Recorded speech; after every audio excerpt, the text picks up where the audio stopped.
let's start with our prayer on page 108.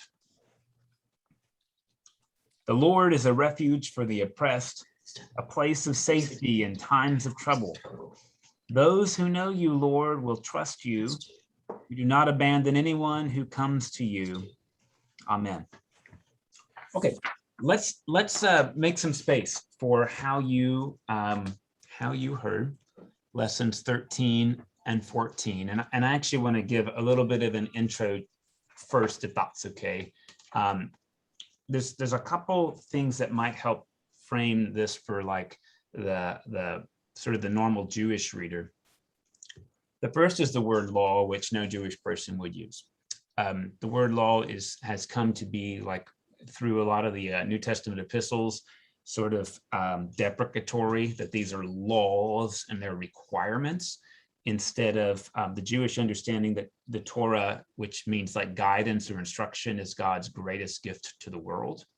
And really the Jewish understanding of what we would call law, that is the word Torah, is that it's sort of a set of commitments that helps maximize communal joy and therefore also individual joy.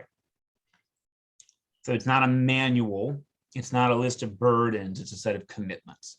And one of the things that we push up against, and it shows up in lesson 13 on day 1, it says Exodus 20 is the 10 commandments. Well, no Jewish person would call these commandments because they're not called that in Hebrew. In Hebrew, they're called the 10 words. And we talked about that very briefly last week. The word in Hebrew is the dabarim, the 10 words. And again, most Jewish readers would call this the 10 commitments.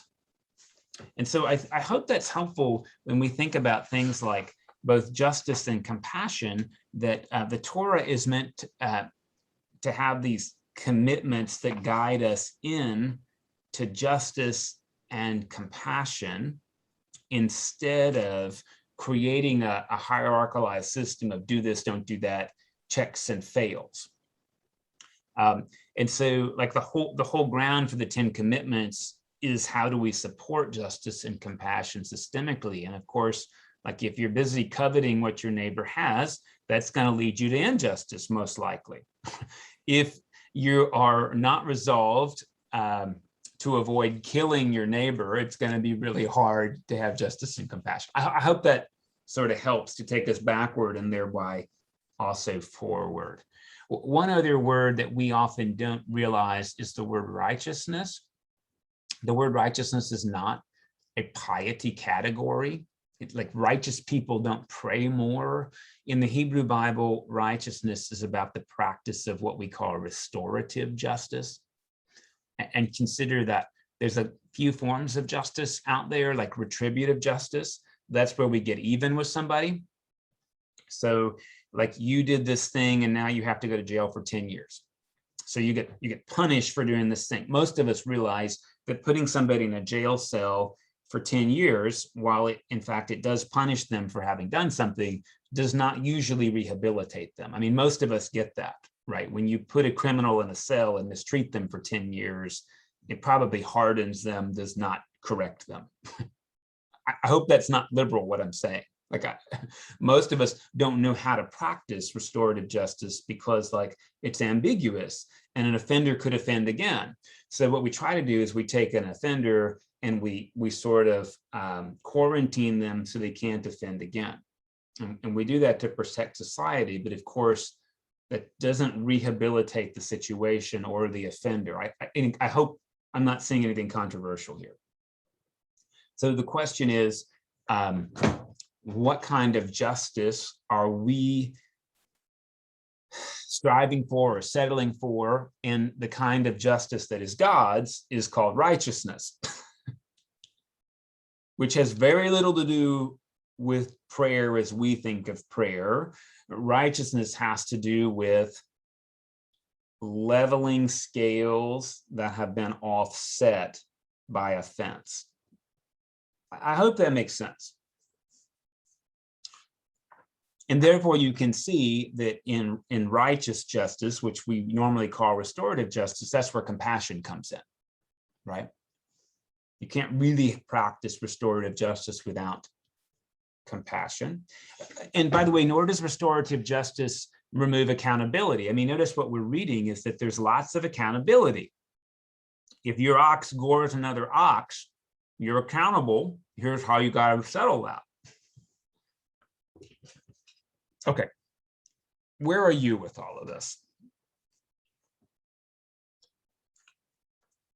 And maybe there's specific laws that you read where you're like, wow, that does not have any restorative justice. Or maybe you think like, oh, that'd be interesting. Or we're not doing that socially. Or I don't even know what that means. I don't know where you are with this, but that's what I want to check in with you about.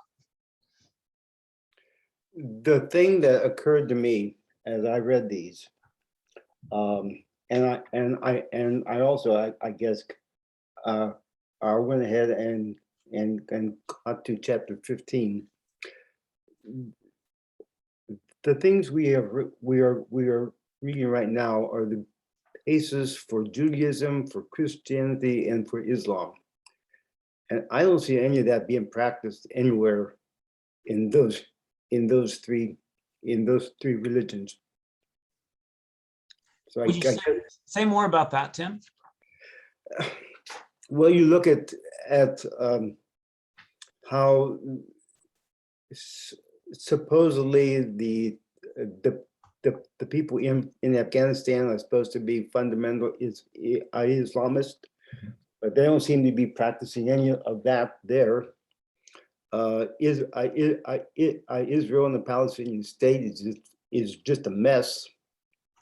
We don't seem to have any sense of justice among any of us. I guess that's the thing that struck me the most.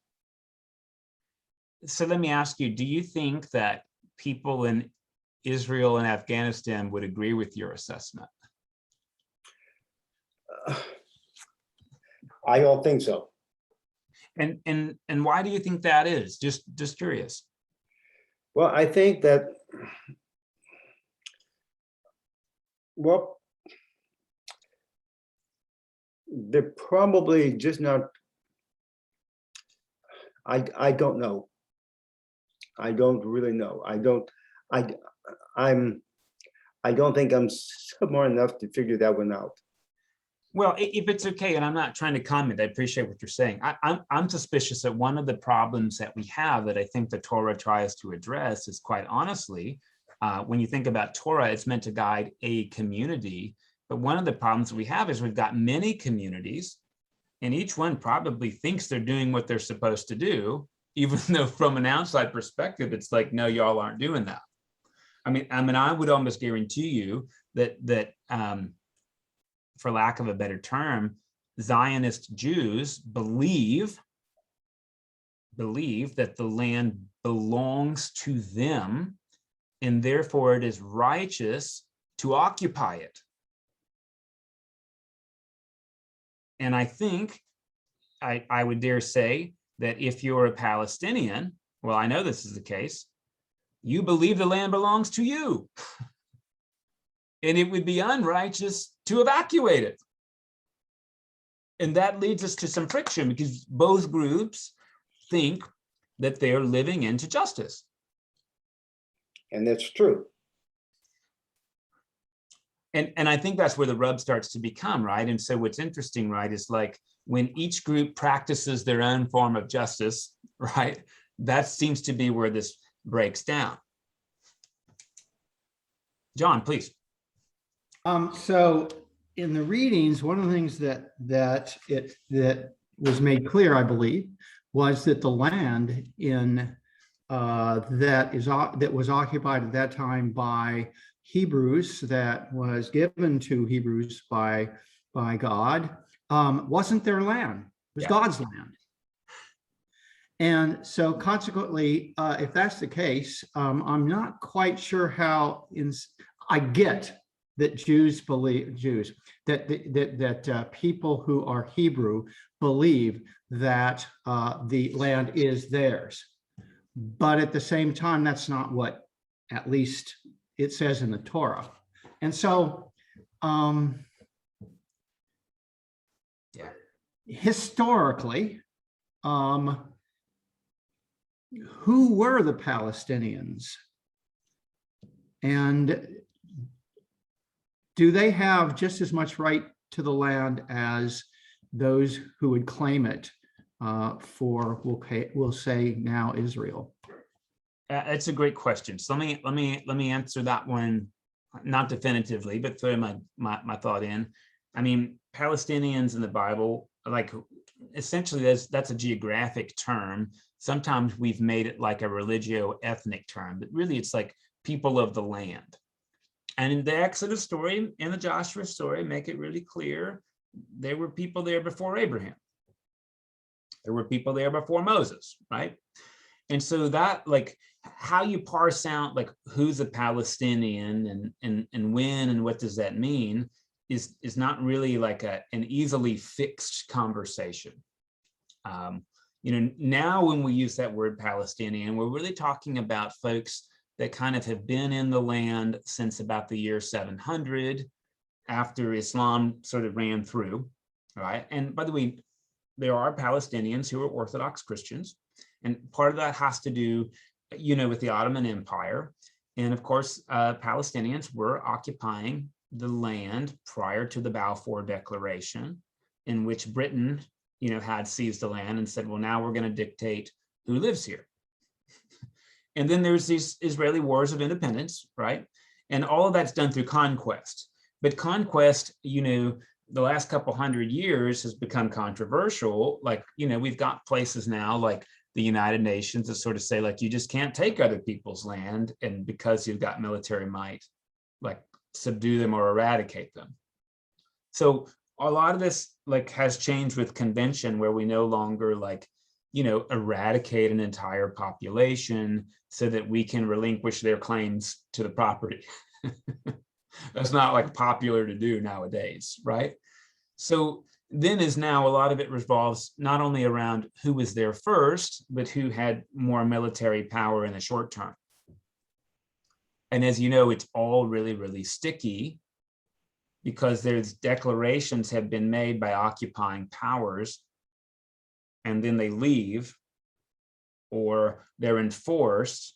So that becomes really, really sticky. That's not helpful, but hopefully that's like some thoughts on Palestinians. When you see what happened in the Crimea, I think that the force is still prime. I don't see the United Nations or anybody else coming to anybody's rescue. Yeah, and we pick and choose when we do that. And should the United States or any other country like police the world? That's like an ongoing conversation. And it is related, obviously, to like this notion of justice then and now. John? So the Hebrews were pushed out of that area, Judah, and Israel. They were sent to Babylon. They came back, and then, as you said, perhaps after the Crusades, the Muslims came in and pushed them out again, and many of them went into, I'm guessing, Eastern Europe and into the Iberian Peninsula. Until all of that happened about 700 AD. About 1700 AD, we came into this country and we pushed out the Native Americans. Now, what's to say they don't have a claim of land? And of course they do in some cases claim land, and some of it's been returned. But I mean, I live on a plot of property that was probably occupied for thousands of years by a Native American. And I would be reluctant to say, okay, I'm sorry, but here you can have it back. So I'm guessing it happens all over the world, and it's very, very complicated. Well, I think that's really fair. I would say in the Native American example, no individual Native American occupied that plot. It was community property. And so like we have, and it just may be helpful to say, and I'm not critiquing what we do now, but the understanding of like private property as we do it is foreign to the text. The other thing that we read in the text, again, I'm not advocating we do it, and the reading verifies this. We don't know if it was ever done, but like Jubilee, we don't do that. Jubilee is this idea that, hey, we don't want to institutionalize debt peonage, AKA slavery. So what happens is every 7 years, there's some like middle level relief. And every 50 years, there's like total redraw of the map. So, so that there's an opportunity. Now, a lot of people would say, boy, that sounds a lot like communism, by which they mean socialism. Right. I mean, there's never been a communist government that we know of. Right. The Soviet Union was socialist, not communist by their own words. Right. It probably is communalism, to use a safer word. It's communalism, redrawing the map. Now, I don't want to say we ought to do it, nor am I saying it's ever been done, but it is the vision of Jubilees and Leviticus. Right. And the part of the vision is, let's not institutionalize a caste system. If caste systems emerge, let's give them a term limit. I don't know if that makes sense. Yeah, Part of the way I think this plays out, talking about property and land, many of you know about this thing called the third world debt. And I've just done some reading about this. And look, I'm not advocating a particular position, but you know, a lot of the third world debt was taken by countries. Let's pretend by like Zaire. So Zaire assumed a really, really big loan. The people in Zaire did not pick that loan. Their despotic dictator picked that loan, was lent that money, took it and put it into his own private bank account. So they haven't paid that money back. And then there's this institution called the IMF, the International Monetary Fund, right, that aims to collect that debt from people in Zaire who did not receive any of that money or the benefits of it, nor did they vote to do it. And that creates this really big problem. I mean, Haiti's the worst one, right? Haiti is like bottom of the totem pole because they threw a revolt back in the 1700s against France. France sent an army to subdue it. The army lost. And then France imposed a debt on them that was recognized nationally, that the Haitians had to pay for all the French capital they'd taken, the expense of the army that they sent that lost, which has permanently put Haiti, I mean, Haiti is so rich in natural resources, but it's permanently put Haiti impoverished. Now, am I saying France is bad? No, I'm just trying to describe the situation, right? And this is a thing that happens with governments, right? That sometimes it is a small amount of government that takes this loan on behalf of a country and they spend it all. That was the problem in Iran with the Shah, right? The Shah took billions of dollars. Now, I'm not saying the Islamic Revolution solved the problem. We all know it introduced a lot of other problems, but compassionately, when your Shah is taking all the money and you're having no standard of living increase from like one of the richest oil deposits in the world, something's not right. I do think that's a biblical concern. The question is, how does the community, both in this example, Iran or in Haiti or the global community, how do we practice restorative justice with compassion? We're still figuring that out. Well, you know, we did the same thing at the end of the First World War with Germany. I mean, that was, you know, which may have caused the Second World War. Most historians say that, right? The punitive action against Germany at the end of World War I likely pushed World War II. And then notice how we reversed that course, United States, with Germany at the end of the Second World War, right? And with Japan, with things like the Marshall Plan, which I would tell you is probably a practice of restorative justice. Albeit it did benefit the United States, right? But it was a way of restoring countries, whole people groups.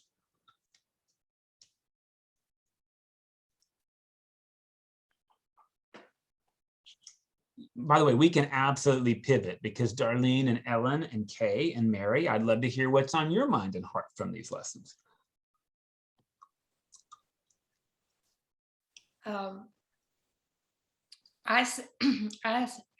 It's a mess, but I see us trying to struggle with definitions of justice and how to get that and who deserves what. And the fact that we're struggling, the fact that we're trying is encouraging for me. We don't know how to fix this, but we're sure trying. So historically, I don't think we've cared. I don't think we've tried, but at least there is a segment of society that is working on it intellectually and behaviorally. I think your example of the diocese taking some action to make some changes in how we address our history and the injustice that has been a part of our church. So I have some hope. I'm a little more hopeful. Thank you. I think what you've introduced, by the way, is very much a biblical concern when we read things like the sins of the parents will be visited upon the offspring 2 or 3 generations, right? And I know there's some sticky business because we all believe in individual accountability. We do. And by the way, I think that's a good belief. And then there's also this concern, well, what do we do about corporate and historic accountability? And there's very little agreement about that, you know? But I do think it's fair to say, like, look, what happens when mothers are alcoholics, their children have fetal alcohol syndrome. And those kids essentially are born like addicted to alcohol, and they tend to drink when pregnant. And then there's more fetal alcohol syndrome. And look, I'm not abrogating personal responsibility, but the question is, at what levels is communal intervention both appropriate theologically and politically? What does it look like to do that gently and with compassion so that you can have like a reverse of intergenerational decline? And I use that as a bridge for talking about things like the African slave trade, because most people I know say things like, with truth, right? I didn't own a slave. My grandparents didn't own slaves. I think that's true. But then the real question is, like, what's been the collateral damage of that? And very few of us seem to be able to agree about what that is and what our, not responsibility, maybe responsibility, but maybe opportunity, like how do we redress the legacy of that? I don't know if that makes sense. And part of like why I think it's relevant is, you notice when we read these, there is some institutional misogyny in these laws. A man can be a slave for only 6 years, but a woman is perpetually enslaved. I don't know if you noticed that. That was right out the gate in Exodus 21, right? If a woman grabs a man in an altercation by his genitals, you have to cut her hand off. But there's nothing like that for men. If a woman has sex with a man, they both die, unless she was in a city and calls out. And we all understand increasingly that rape is so traumatic. I mean, hopefully we understand this, that some women cannot say anything. They go into just like shell shock immediately and are silent, right? And, you know, like we've got some attitudes that I still hear. I hope we're changing them, right? Like there is no such thing as date rape. Women earned that by putting themselves in compromising positions or wearing short skirts. You know, this is like stuff we're trying to unravel, you know, because if a woman's raped, it's her fault, which is tough. And there's a little bit of that, there's a little bit of that embedded in these texts. Hopefully the video did a good job saying, look, these texts aren't perfect and they do evolve a little bit, as we read, and that continued evolution is really important. I can, when I was in Saudi Arabia, there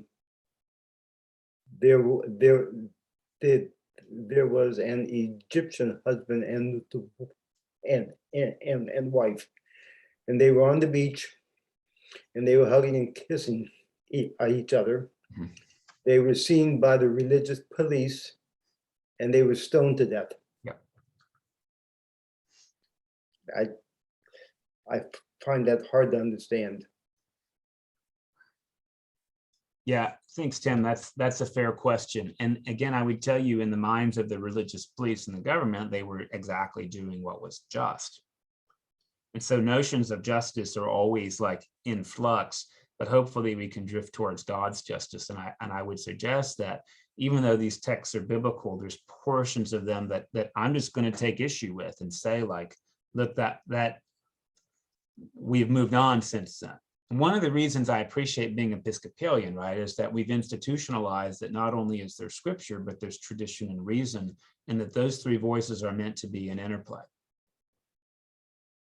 Right, so consider when we read this, and this is something that Christians love to do, sadly, there are things in here that are called abominations.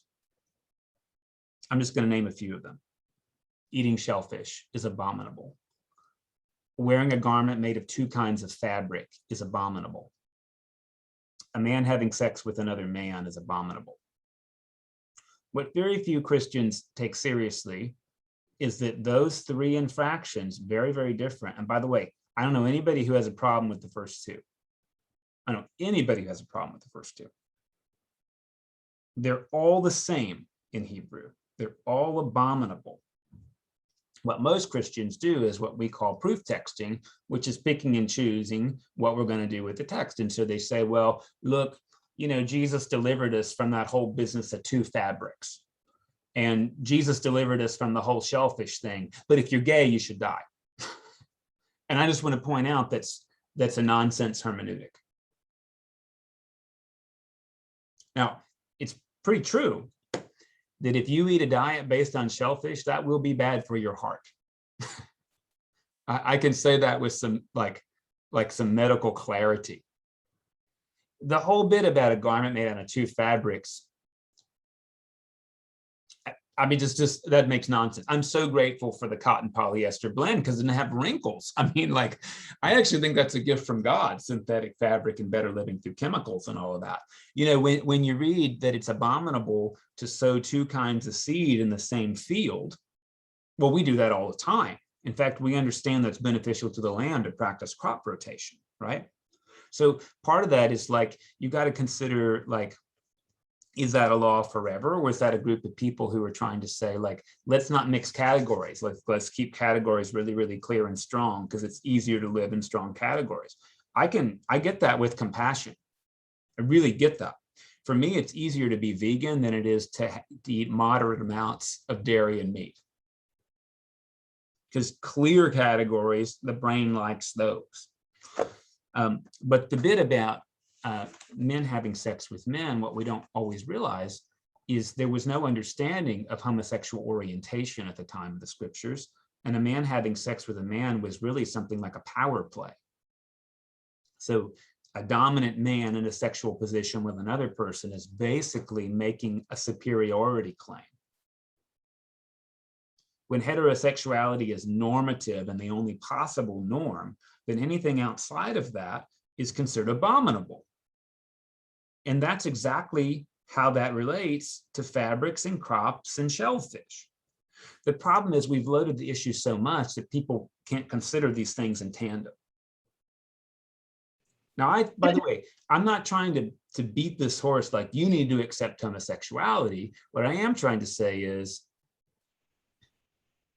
if we're going to be consistent, you better not be anti-gay and be wearing fabric of two kinds, because you're not internally consistent. You know, if you want to practice the whole thing, you better become a Seventh-day Adventist, who, by the way, are like pacifists because they practice the whole thing. Mary, sorry.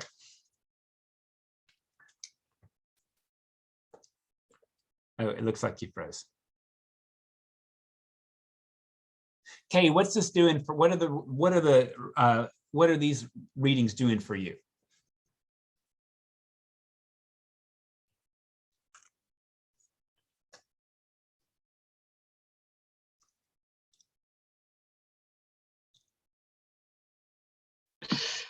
There, am I unmuted? You All got right. it. You're perfect. Great. It takes me a while. They're really educational for me. I've never enjoyed this part of the Bible, these rules and laws, but being a lover of history, Mhm. I think that you read it in context of what was going on in the world at the time.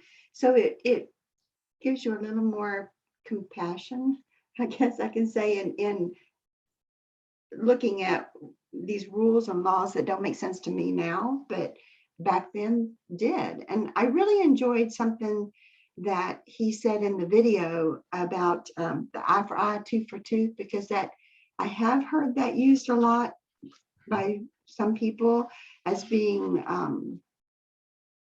excuses for it.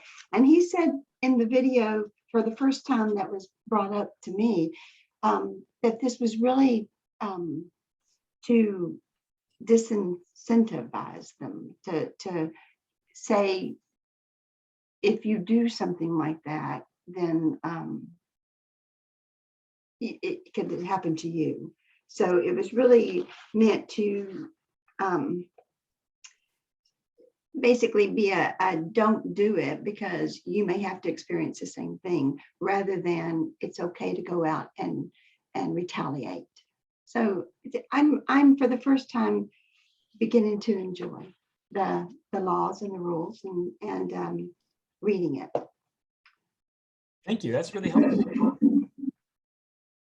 Ellen or Mary? Ellen.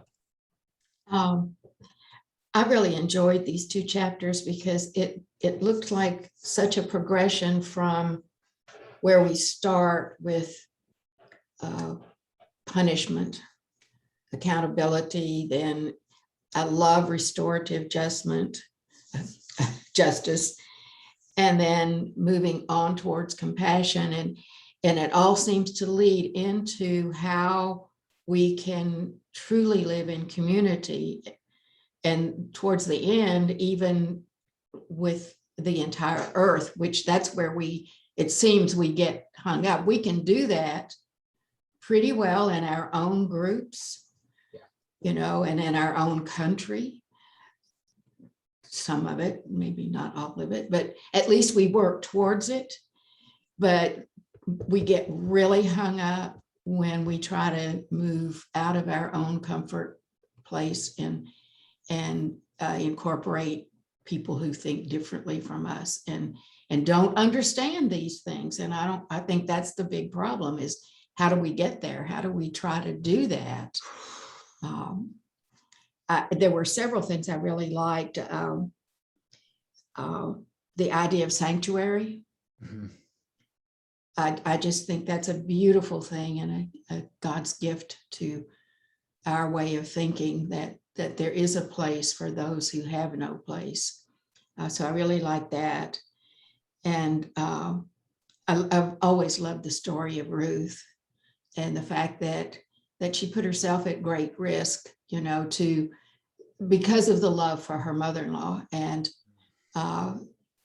then moving on into how she was taken care of by foreigners to her, and how it all worked out well. And isn't that a lovely way to think that it could be for us if we follow this progression? So that was kind of my thoughts about the chapters. Thank you. Mary? I lost internet, so No if I problem. just wave at me if I stop.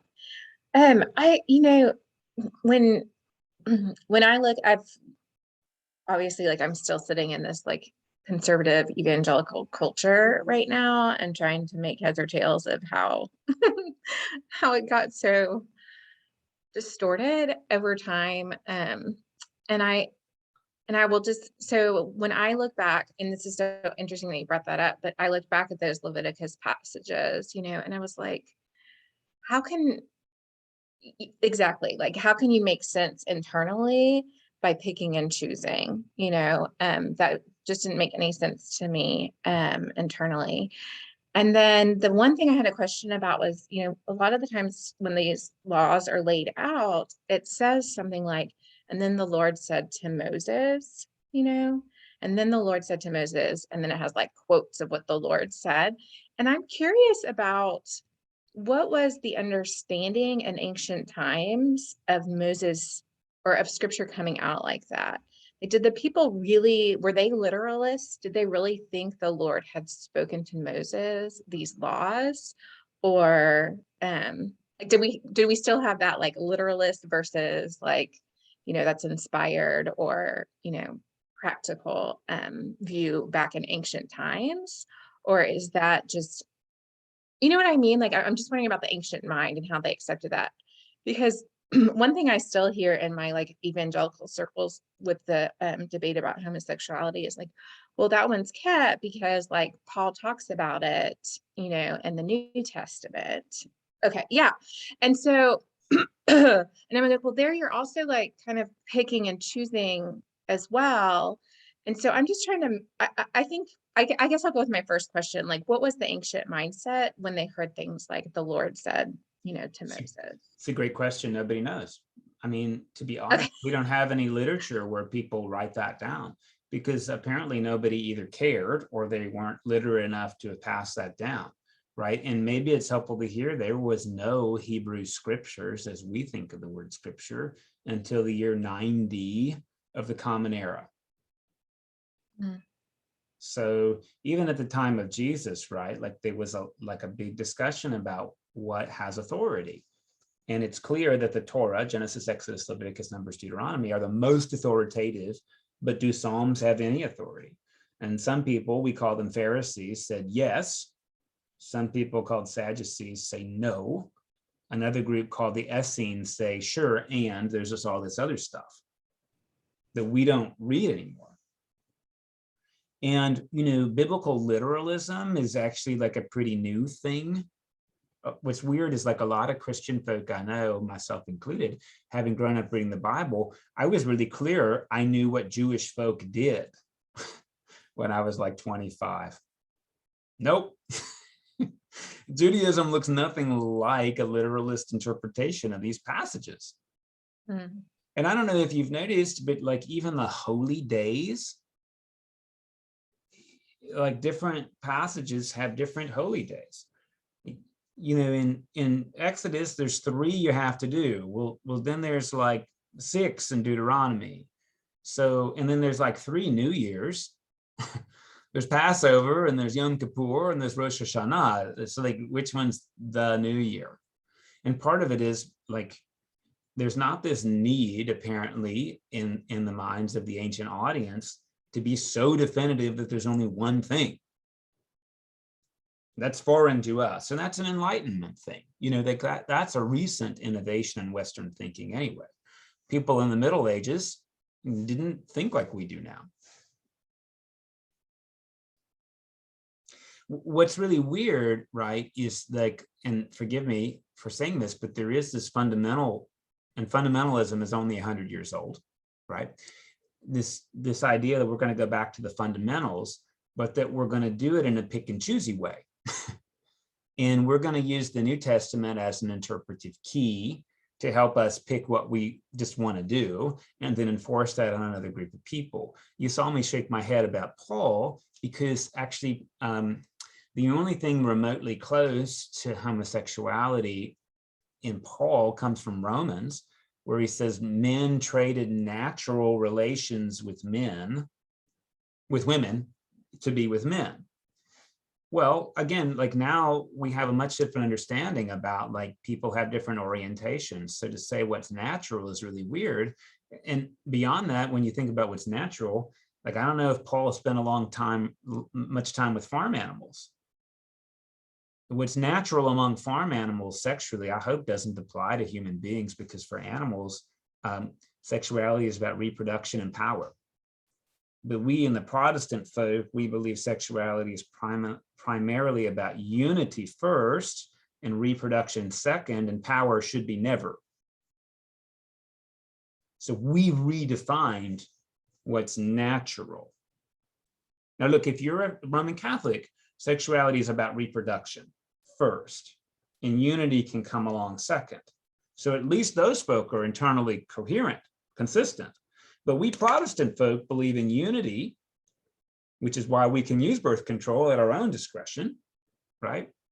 Reproduction second, but really about unity. There's no Protestant person that worries about a 75-year-old marrying an 80-year-old, even though we understand reproduction will not be happening, because it's about unity and covenant. So it's interesting when you think about that rational criterion, how is that different?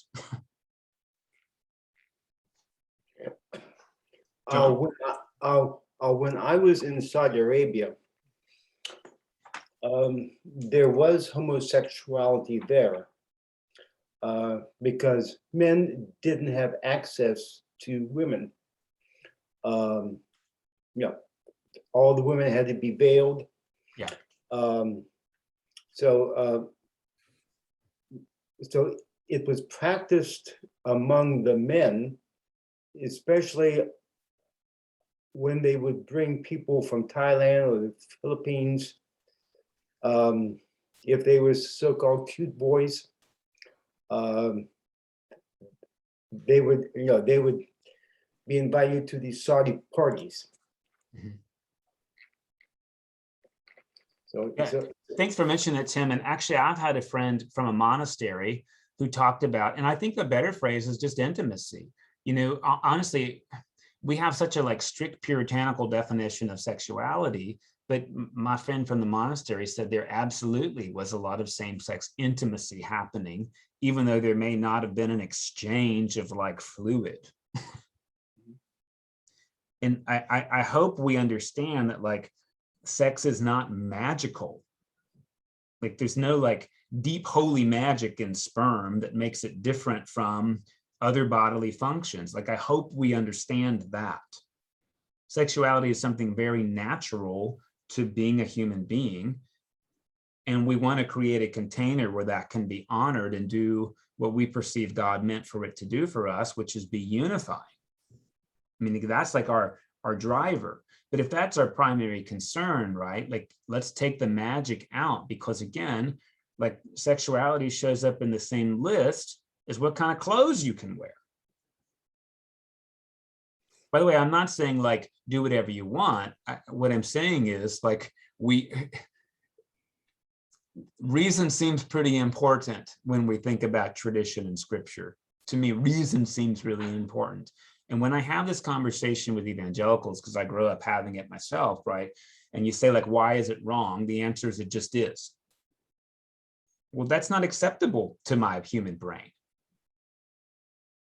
Why is wearing two garments wrong? Oh, well, that doesn't apply anymore because it doesn't make sense. I mean, so again, I think this becomes really, really important, is the why. And we in the Episcopal Church have the official licensure to say that the why matters. The why does matter. Well, it can't result in procreation. Again, that doesn't cut across the board, because I celebrate marriages for 80-year-old people. Well, God could miraculously cause a child. Hey, guess what? God could do that with gay folk too. I mean, if we're going to talk about miracles, why are you going to limit God to hetero relationships? If God really intends for there to be a baby, God can bring that about. And in the case of Mary, right, you don't even need intercourse for that to work. So let's just be consistent. That's all. Now, if we say hey, there's something unequal about that relationship, that is something that's a conversation we can have. But to say no means no is sort of well, again, why do you pick this one and not the prohibition of shellfish? or the prohibition about garments. And one of the things that's going to maybe drive you all crazy, but when you read through the Torah, if you hit a pregnant woman and the baby dies, it's not considered a life, because it's a potential life, not a real one. I don't know if that makes sense. Our Jewish brothers and sisters do not consider a fetus to be a fully formed human being. And therefore, if you hit a woman and the pregnancy terminates, you pay her damages, but it's not considered murder. I only introduced that to say that our Jewish brothers and sisters are a little less united on this idea about abortion and right to life than most Christians I know. And they base it on this idea, right, that not every pregnancy results in a life.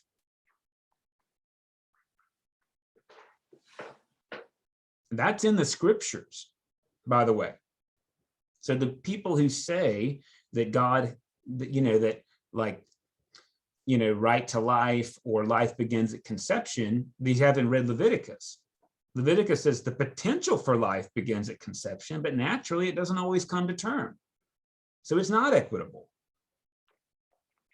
And we can decide we disagree with that, but just be clear, we're disagreeing with it. And that's where all of this like ethic is more complicated than we normally make it. I don't know if that makes sense, what I'm saying.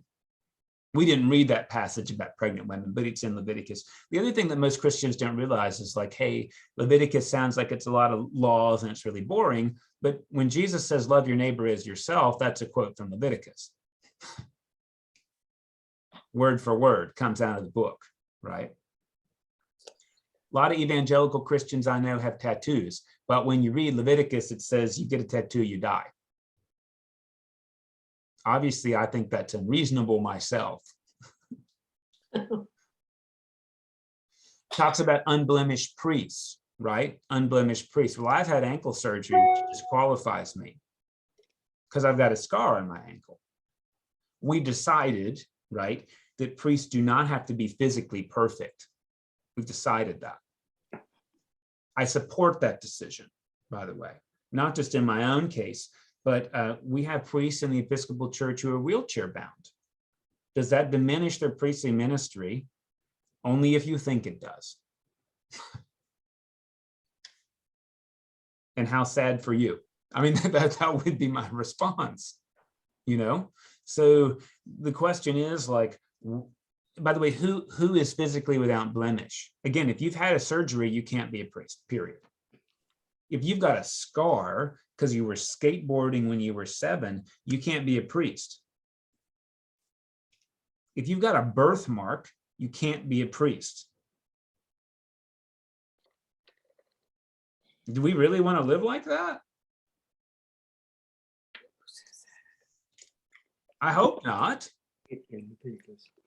I think the principle of like, hey, if you give an offering to God, don't make it damaged goods. That makes sense, right? Like make an offering a real offering, not a write-off. I mean, that's a cool principle. But when you apply that to human beings, that seems a lot harder, right? Seems a lot harder. Because I didn't ask to have a bum ankle. I guess you could say I earned it, but I didn't think I was earning it. Female priests, I know, they didn't ask to be born female. Like this happens. I didn't ask to be born white. I don't have any big birthmarks. Like I don't have a big like birthmark here. People who do, they didn't say, God signed me up for that.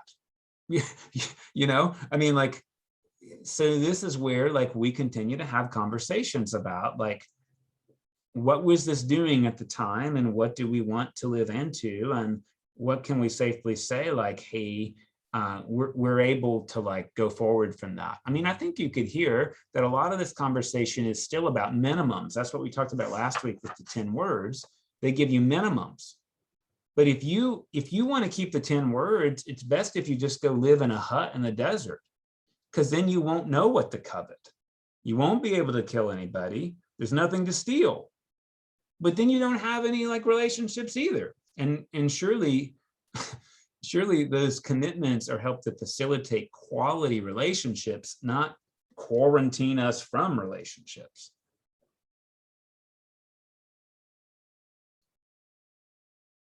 There is some cool language in here, right? Like, hey, you got to treat foreigners like you treat other people. We're struggling with that, right? Hey, if you're going to have to forgive somebody a loan next year, don't let that stop you from giving a loan now.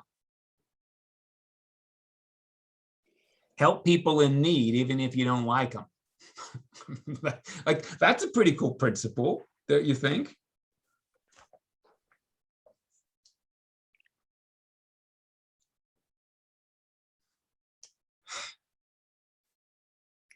Hey, Mike, Yes, sir. how do we take all this into our community? Well, I hope this becomes a conversation for a starter for like, how do we live into an ethic that mirrors God's? That's what I hope. And the bigger that conversation happens, like the more that starts at the local level and grows to the county or state or national level, the better, right? The question is like, how do we be in conversation with what it means to like live out faith in everyday life? And the word for living out faith in everyday life is justice/righteousness. There's some interesting moments in history. I just read this book about debt, right? Where, you know, Deuteronomy forbids charging interest from your own folk. You can't do that. Usury is forbidden, but you can do it to the Amalekites, and because historically, like, they weren't nice to you. So it's interesting, like Martin Luther basically wrote to this, like, well, Amalekites loosely defined could be anybody, so usury is okay. Which is like this really interesting thing, because I don't know about you, I don't run up credit card debt. I've never had credit card debt, thank God. And part of the reason I'm grateful to God for that is your debt is at like 23% interest. That's usury. And I understand people ran that debt up and they chose to do that. But this, you know, but then you think about there's these people who are perpetually in debt because they're paying 20-30% interest on a loan. I don't know. Mike, I live on usury. Well, we all benefit from it, right? My 403B performed at 15% the last 3 years. That's pretty good performance. And the only way that can happen is because of this. Now, I haven't divested my 403B. And the church pension group runs it. Which is interesting, isn't it? The church investment plan is getting that kind of return. I don't know what to do about it.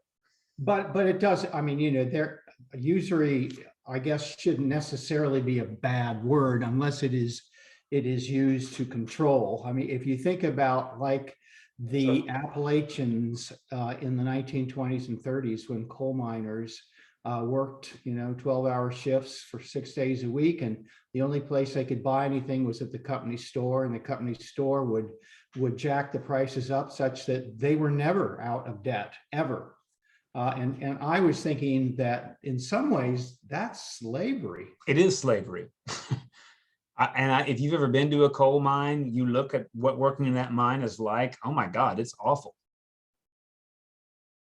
And you can never get out of debt. I mean, that song, 16 tons, is descriptive, right? You get another day older and deeper in debt, that's it. And the working conditions were ghastly, right? Ghastly.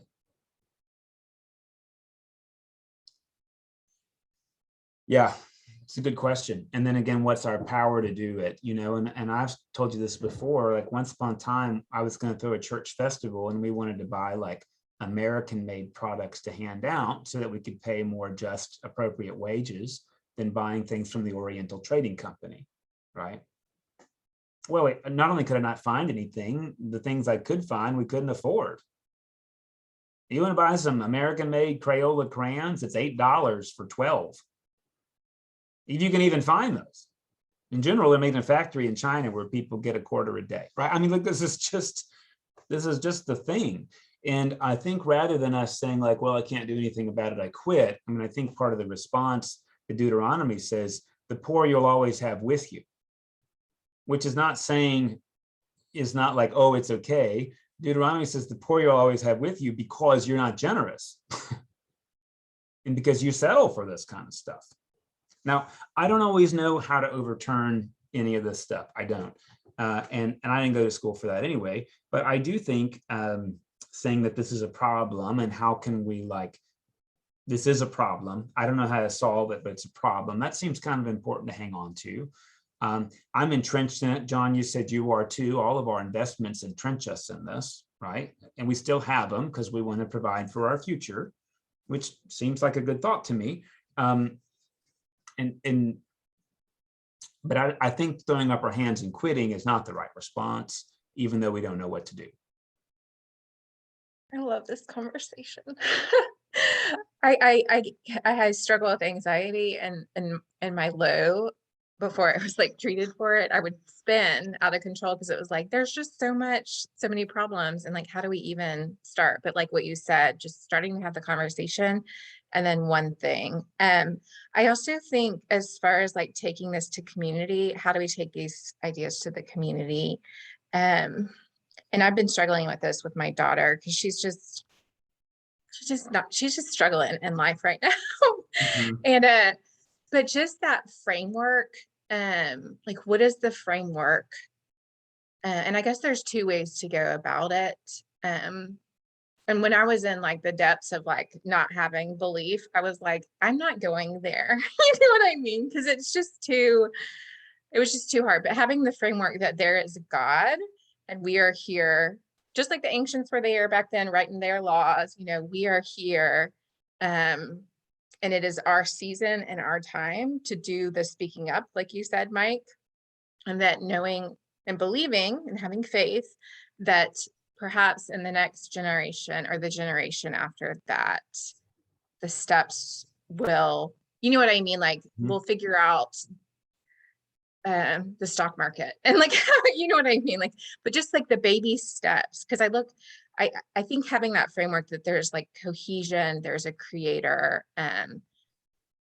who hasn't left us by, and I feel like every time I talk, I feel like my evangelicalness is coming out, but knowing that there's another side, that communities as a whole have a belief that this is all we've got and there's no God and there's no master plan, there's no perseverance of the saints, versus having a framework where it's like, no, this is the perseverance of the saints. This is doing the work in the time that you're given, and just trusting that there'll be somebody else to pick up the next, you know, after your death and all that kind of stuff. I don't know. Anyway, that's how I feel. I don't think any of us know exactly. And I mentioned before this guy, Paul Farmer, who's a Harvard educated anthropologist and physician who has gone to Haiti and said, listen, there's not three worlds. We can say Haiti's in the third world, but we don't live in three worlds. We live in one. And when Paul Farmer went to Haiti in the 90s, there wasn't an MRI or a CAT scan machine on the island. That's astounding, isn't it?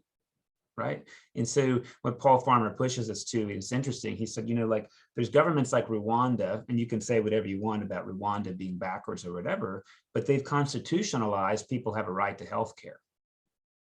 And I'm just going to name a problem in this country. Our insurance system's a problem. Because when I can go with insurance and buy medicine for $20, but if I pay cash, it's $10, that's crazy.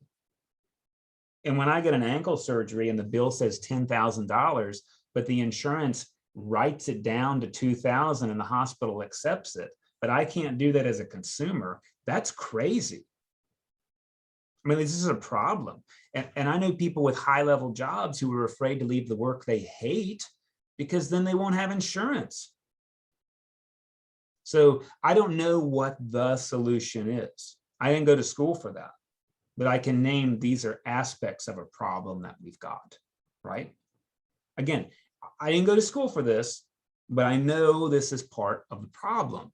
And for us to be able to say, like, I hope what I'm telling you is not controversial. I hope you will agree with me that when I pay for insurance and it costs me more to use my insurance for prescribed medication than I can get if I pay cash, that's a problem. Because my insurance is really expensive. So is yours, right? I mean, it's like insurance costs a lot of money. And people having to stay in a job they hate so that they can have medical insurance. Well, that doesn't seem great. I didn't say anything about socialized medicine. I'm not sure that's the solution, but I am saying insurance and access to medical care is a problem. I went to get a medical test that would tell me whether or not my high cholesterol is building up plaque in my arteries. It's a $150 chest x-ray. It's called a cardiac calcium score. And if I pay for it out of pocket, it's $150. My doctor won't let me have it because the insurance company won't pay for it. So instead, I took a cardiac treadmill test that cost me $700 because the insurance covered some of that. Why did I need that test? Because of the doctor and insurance and trying to navigate that fee system. And look, I'm not saying the doctor is evil or bad. I'm saying this is a problem. Let's just be clear, this is a problem. Well, it's also a problem that if you try to pay cash, they won't take it. Correct. I mean, it's ridiculous. I go to the pharmacy and I want to pay cash and they won't allow that. Mm-hmm. They have to charge your insurance. Yeah. I don't know. And so this is interesting when you read Deuteronomy, a worker deserves their wages the day they do the work. And that's so they can provide for their families. I mean, we don't practice that. I'm fine with getting paid bi-monthly, like that's fine. But I do know there's people who do day labor who have to wait to get settled. And like, maybe that's just part of what the deal is. But you think about the compassion of that is a pretty interesting thought, And my favorite Psalm of all, Psalm 103, has this line in it, right? God doesn't forgive us because of our apology or because we deserve it. God forgives us because of who God is. And one of our parishioners said this interesting thing to me when we were doing school supply collection at McWhirter. They said, of course, these parents don't deserve this. They don't deserve to have this stuff given to them. We all know that. But nor do their kids deserve to not have school supplies. And that's a really interesting thought, isn't it? The parents may not deserve to be propped up, as if deserve is even the right word, but the kids don't deserve to suffer from their parents' choices either. And I think that's where the word compassion for 15 is an interesting draw, John, please.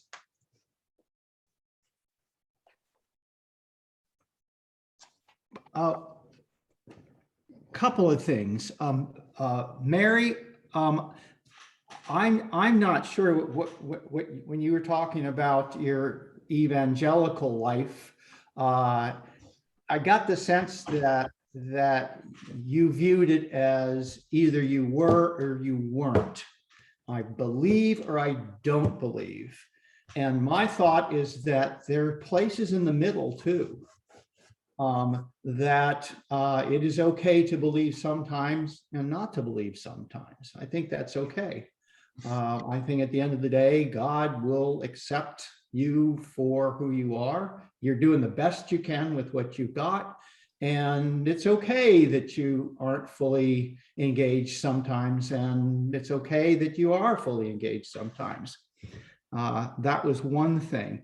But changing the subject, if you will, one of the frustrations that I have, and I guess that's just who I am, is that in this day and age, we do not pay a living wage to an awful lot of people. They work for a wage because it's the only job they can get, but they are paid so little that they cannot live on that wage. And in some cases, they have to take 2 or 3 not living wage jobs just to make ends meet.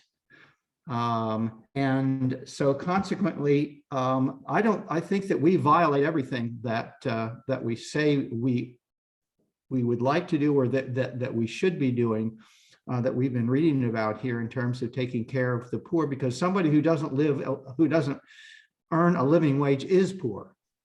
A living wage requires, I think, one to be barely above poverty. That's really all I got to say. Well, thanks, John. And that's where I think the book of Ruth is an interesting book to read, because it belies a system that I don't endorse, but it talks about how people function in an unjust system, right? So the unjust system is about a woman's value is predicated solely on whether she has male offspring that survive to have offspring, right? I mean, that's the system. Hopefully we all get that that's not a good way to play. And then the story describes how is it that these particular women who are in an unjust system kind of, for lack of a better word, connive. I want to say more about conniving in just a second, to survive. So, I mentioned to you before, when you read the book, when you read the Hebrew Bible, that it uses euphemisms. And one of the euphemisms is that feet mean genitals. So Naomi says, hey, Ruth, go uncover Boaz's feet and lay down by his feet. That does not mean take his socks off. The threshing floor was a place in the ancient world where you worked hard and a place where you played hard, right? So she's encouraging Boaz to Naomi. Naomi tells Ruth, wait till he gets good and drunk. He's ready to play hard, and then uncover his feet, i.e., take his clothes off, and he'll tell you what to do. You notice that? He'll tell you what to do. And part of the reason for that, right, is that, we read this in Deuteronomy, when you have sex with a virgin, you have to pay for her. That's the rule. And a lot of people say, like, well, let's talk about the biblical foundations of marriage. That's the biblical foundation of marriage. When you have sex with a woman, you pay for her. I don't want a biblical marriage. I want to be really clear. If I'd asked my father-in-law what the bride price is, I wouldn't be married. If I'd asked my father-in-law for his permission to marry his daughter, I wouldn't be married, because just so doing would have so offended the woman I've married that the marriage would have been off. So a lot of this has changed. By the way, I'm not saying that Ruth acts like a prostitute. I am saying she takes survival for her and her mother-in-law to the extreme. She's going to do whatever it takes to survive. Mike? Yeah. The way I read it was that, yes, she did all of that, uncovered his feet and what have you. And then if I read it right, and maybe I didn't, he woke up and spoke with her, but I don't think they had consummated the act. Yeah, it's hard to know. The text doesn't say definitively. It does say she laid at his feet all night. Laying at his feet and doing something at his feet are kind of two different things. Let me just introduce to you the ambiguity of the Hebrew Bible that you just don't know. And it's ambiguous. It's not definitive, right? I've told you bless can mean curse and curse can mean bless. There's no word for intercourse in the Hebrew Bible. You either know somebody or you lay down together. You lay down together. Laying at somebody's feet all night is an ambiguous phrase. Now, it's fine. It's not definitive. So choose your own adventure, right? And what clearly happens as you read the story is Boaz forgoes his ancestral name to recapitulate Ruth's dead husband. When Boaz has this kid, he is losing all of his stuff. He chooses to do that. That's the love story part. When the thing says this is a love story, not a traditional one. This is a story in which Ruth ties her future to a mother-in-law, and Boaz gives up his future presumably because he loves Ruth. But he has no future after this. And that's important to hear.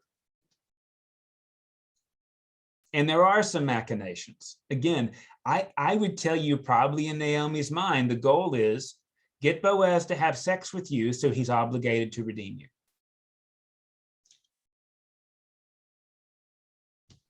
I used to think like, wow, Naomi's a tough lady. But of course, that's me as a privileged man thinking outside of a system we don't live in anymore. The truth is, if Naomi's not going to become a beggar or a prostitute, this is her only option. So this is a story of survival in an unjust system. That's my new read of the story. And Boaz happens to play along, which is lovely that he does. Mike, the rules in this case, we're not talking about a virgin here. No, that's very true. So That's how very true. do the rules play out in this case? Well, because even though she's not a virgin, there still is some kind of fee associated with the union. Now, if you were a prostitute, the fee went to the temple because prostitutes were temple prostitutes by and large, right? In this case, who's the fee going to go to and what is it? The fee is probably lower than if she were unblemished. And by the way, that's just a misogynist category, don't you think? A woman's value diminishes, but a man's value is unaffected. That's the definition of misogyny, by the way, right? There's no rules for men being virgins, just for women. That's misogyny. We still do that today, right? And the way we do that is that a girl who doesn't have sex is a prude, and a girl who does is a whore, but a man who does is a player. You may say, I don't talk like that. It's just that culture does, right? And so the misogyny in this story is still here today.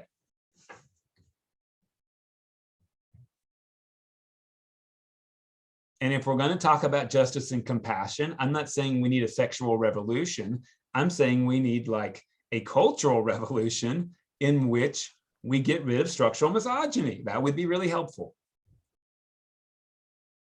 Of course, we know that there are different consequences for women's bodies regarding procreation. We know that. What's interesting is when you look at how we enforce those consequences, they're all given to women and almost never to men. Look at the latest abortion law. Again, it doesn't matter what you think about abortion. The law punishes women disproportionately. That isn't right. It took two people in the best of times. It took two consenting people, and there wasn't even always consent. So to punish somebody who's been taken advantage of instead of the person who took advantage is wrong. To punish one person in a two-party system, even if there was total consent, to disproportionately punish one is wrong. That's my belief, anyway. And we still are trying to figure that out. Well, I hope we're trying to figure that out.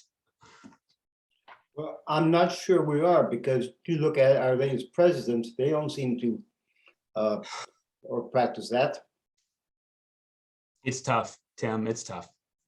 Yeah, I agree. It's tough. And sometimes I say this stuff and people can't even see what I'm talking about. I mean, I talked about this in church 2 or 3 years ago, and somebody said, well, look, if a woman wears a short skirt, she's asking for it. And I mean, I'm grateful they felt like they could be honest, right? I run around in short shorts. What am I asking for? I'm asking to go run. That's what I'm asking for. I'm not asking for somebody to comment on my legs.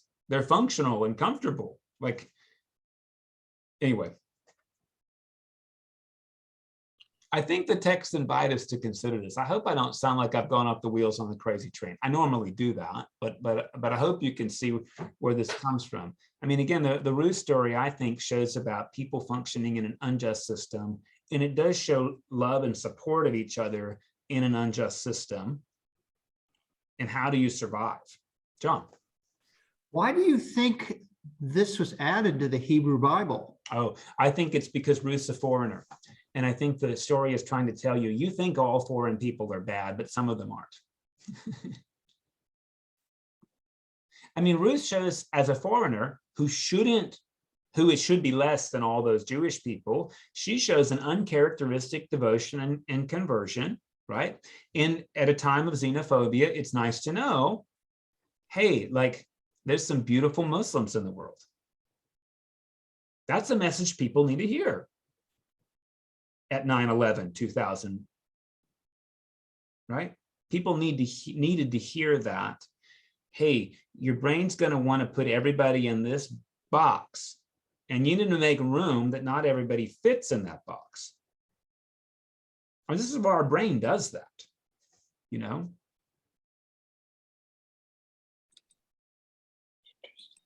And the Hebrew Bible does that too. You read Nehemiah and Ezra, all foreign people are bad, all of them.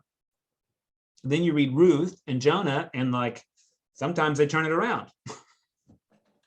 You read Joshua, and the foreign people are like, I don't know, like more concerned with God than the Israelites are. Like Rahab the prostitute believes God will deliver Jericho, and the Hebrews aren't sure of that.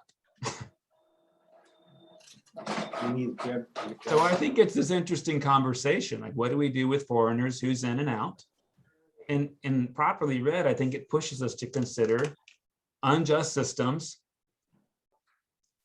Should we create places where people have to hook or crook to survive? How can we intervene to like normalize that out? And how can we correct our own xenophobia and prejudice? Because the truth is our brain has evolved to categorize things. It helps us survive. However, we take that too far when we don't make room for God being present in the foreigner. Even if that foreigner is somebody in your immediate family. I grew up with a guy and I'm like, I do not know you. He's my brother. And what we do with that, we're still trying to figure out. Mike, Yeah. don't you think we live in unjust systems today that we have accepted and we don't actually view them as unjust? But if you look at what is written here and really what anyone I think would consider as just, they're unjust. I do. And that's why I think that's a careful reading of Ruth. Let's not pretend like we're not doing this anymore. Let's pay attention.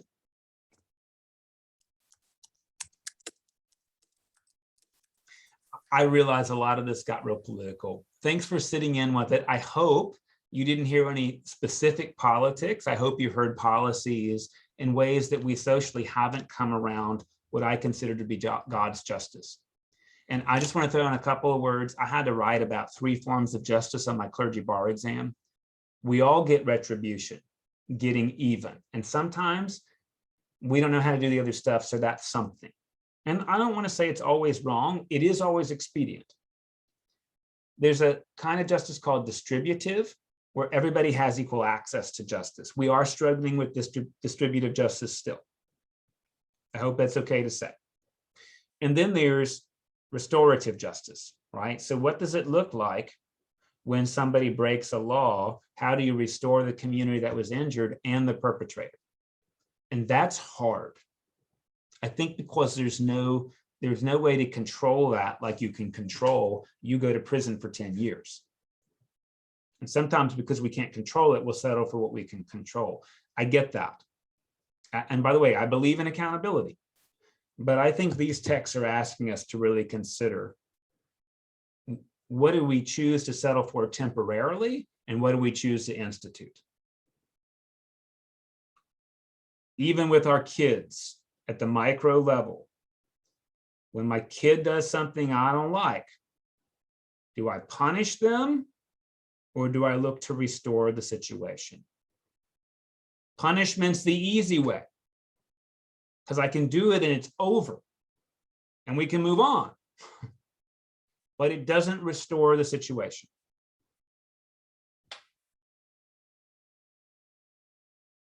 Okay, we will read chapter 16 for next week. And I hope I didn't lose any of you today with all my crazy. Yeah, John, let's just stay on. Thanks, everybody. I will see you all next week.